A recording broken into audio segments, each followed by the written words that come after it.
കൂട്ടുകാരെ, ഞാനിവിടെ പറയാൻ പോണൊരു സ്വർണ്ണമീനിന്റെ കാക്കയുടെ കഥയാണ്.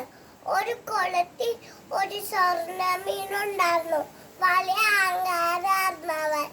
അയ്യയ്യേ, നിങ്ങളൊക്കെ കാണാം, ഒരു ഭംഗിയുമില്ല. എന്നെ നോക്കാ, എന്ത് ഭംഗിയാണെങ്കിൽ സ്വർണ്ണമീന് എപ്പോഴും മറ്റമീനെ കളിയാക്കും.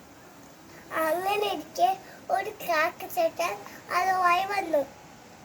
എന്തോ കുളത്തിൽ ഒരു സ്വർണ്ണ നത്തിൽ വെട്ടിത്തിളങ്ങണ കാക്കച്ചേട്ടന്റെ കണ്ണിൽ പെട്ടു.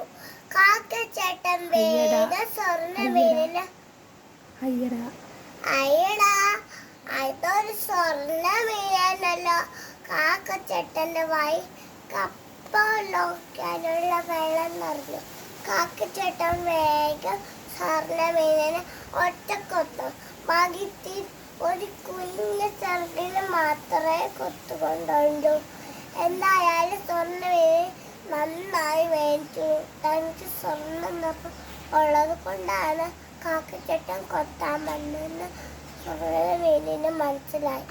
അതോടെ സ്വർണ്ണമീനിന്റെ അഹങ്കാരം മാറി.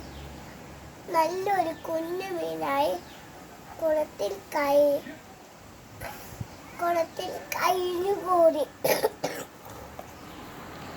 ഇതിൽ നിന്ന് എന്തു മനസ്സിലാക്കാം? നമ്മുടെ അഹങ്കാരം നമുക്ക് ആവത്തുണ്ടാക്കും.